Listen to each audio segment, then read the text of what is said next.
You pick women that are in your life, gentlemen, with your eyes closed. So I was watching Better Bachelor earlier, shout out to Better Bachelor, and he showed a particular TikTok that I want to show you.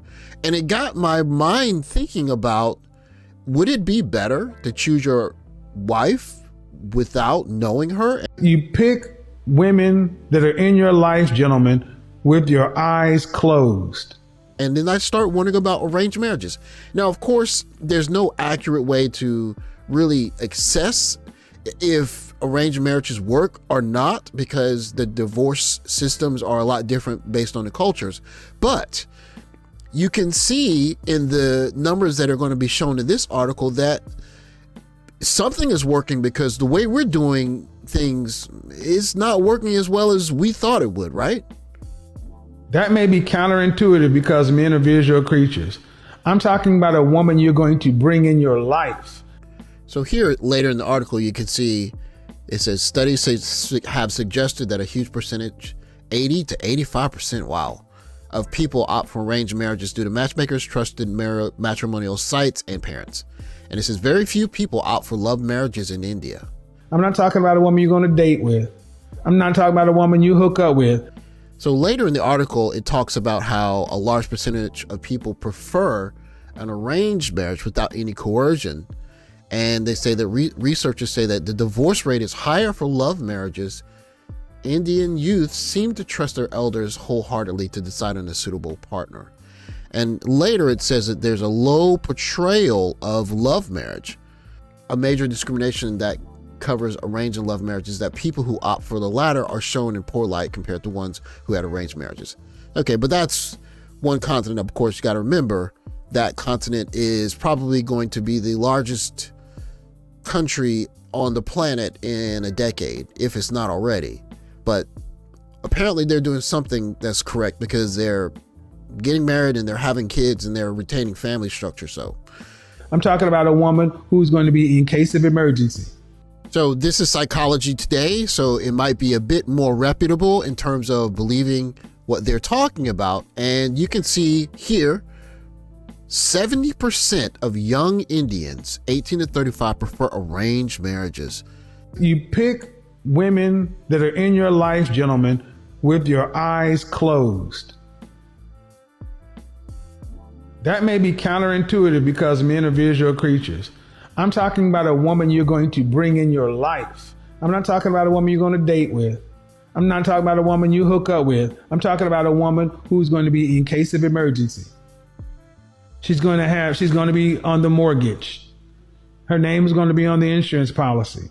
Pick those women with your eyes closed. And women who have a feminine mindset are looking for a lion to follow. Kevin Samuels is a very wise man, was he not? Later in the article, they talk about starting the relationship with lower expectations as a positive. A third reason for positive outcomes in arranged marriages is the expectation level of participants.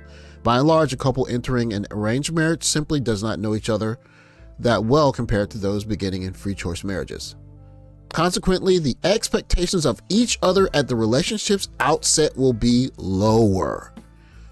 And I think that is where the arranged marriage situation is winning. Now, we can argue about how it's fair and we should be able to choose, but one thing we cannot argue is India is doing something right because they got 1.3 billion people. And America is not doing what it used to do because America's got 330 million people and the birth rate is sharply falling, as is the marriage rate. Now, it's very strange to us, the idea of an arranged marriage, but the point I want to talk about the arranged marriage is not necessarily that it's right or wrong, but we need to maybe think about some of the things that we're using as the criteria for choosing. And that's where I get back to Better Bachelor and the reason why things are going to get crazy in the future in the West. So he showed this TikTok. So what I'm going to do is I'm going to let you get a chance to just see the TikTok and let her give you the 18 seconds of just what the future of online dating is going to look like. I can't believe this is a filter. The fact that this is what filters have evolved into is actually crazy to me. I grew up with the dog filter on Snapchat, and now this filter gave me lip fillers. This is what I look like in real life. Are you kidding me? You pick women that are in your life, gentlemen, with your eyes closed. Was Kevin Samuels a perfect man? No, he wasn't. Of course not. None of us are. But he did have this one unique ability in that he was able to accumulate a lot of knowledge from speaking with a lot of different people in terms of romantic settings and learn some kind of general rules for the way we mate and date.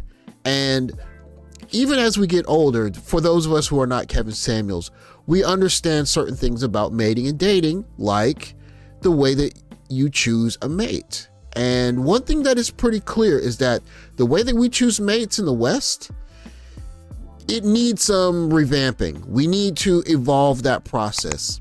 And one of the good things about Passport Bros is we're getting a chance to go overseas and see the way that other people do things. And those ways may not be the most romantic, but they are more successful in terms of keeping families together. And as Passport Bros, it wouldn't be a bad idea to adapt some of those cultures and customs because they work. Thanks for watching. Like, subscribe, comment down below, and let me know what you guys think. Take care, guys.